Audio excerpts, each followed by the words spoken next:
Hi, I'm Daniel Foley from Foley Health and Fitness. In this video I want to talk about laying a good foundation in your fitness. So one of the biggest things we see is a lot of times people are wanting to jump right into getting great results with their fitness, but a lot of times there's a foundation that needs to be laid first before you can really start to get into the good stuff. If we can start to really build your body, but we've got to make sure that we've got this foundation in place, because with a good foundation in place, we've got a layer of protection that we can build upon, and so that we keep you injury free and keep you protected and keep you safe as you go. Plus, you're more likely, the better your foundation is, the longer your results are going to last. Your results are going to stick and they're going to last if you have a good foundation. If you don't have a good foundation, you might make some progress in some of the other things, but the results are not going to last. The storms of life are going to kind of knock the building down, so to speak, as you go. So what is your fitness foundation? So usually we talk about, with fitness, we break it into 7 different categories or qualities of fitness. We've got them listed up here: mobility, work capacity, long strength, coordination, strength, muscle mass, and power. Those are the 7 aspects of your fitness. What I want you to think about is the first 4 up here. Those are your foundation. So mobility, work capacity, long strength, and coordination. Those first 4 things, those are your foundation for your fitness. And it's hard to start really building strength and muscle mass and power until we have those first 4 things in place. So mobility, how well do you move? As an example, can you do really good full range of motion, up and down, squats, push-ups, sit-ups, pull-ups, things like that? How well does your body move? The better you can move, the better you're protected, the better your joints are going to feel, the safer your training becomes as you start to try to get into strength and power and speed and all these other things. Now, work capacity is your ability to do multiple sets, to do more and more work without getting tired.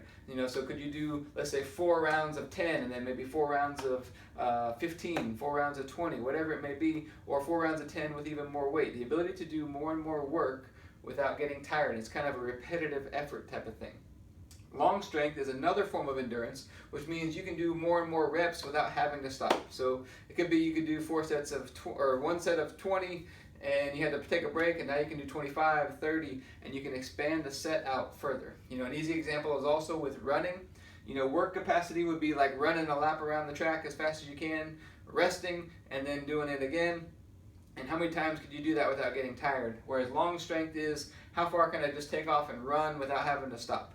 And so they're both forms of endurance, and you need both of them, but they're 2 different things. And then the next thing is coordination. So coordinating your movements together. So it kind of goes with mobility, but the other thing I want to emphasize here is coordinating your movements together, having the technique right, but also breathing correctly. So coordinating our movement with our breath.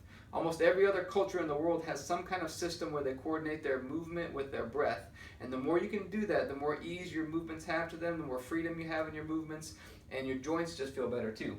So those 4 things are the foundation, because if you're not moving well and you don't have the endurance and the work capacity, it's hard to really build strength and muscle mass and power, because you can't handle enough work and you can't do the movements at a high enough quality to really get a lot out of it. So if you're still struggling with your technique, it's hard to put a lot of weight on certain exercises and things like that.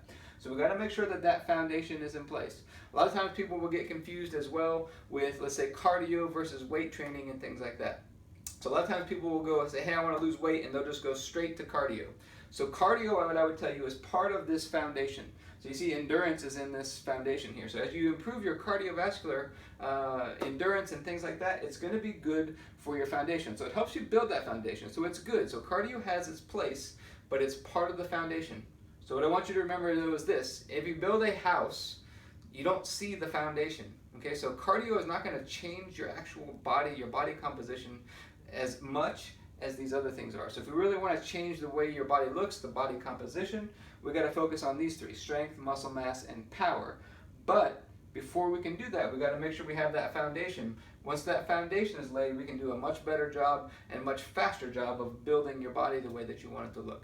So that's the foundations of fitness, those 4 things: the ability to move, to have endurance and work capacity, and the ability to coordinate our movement with our breath and use the proper technique.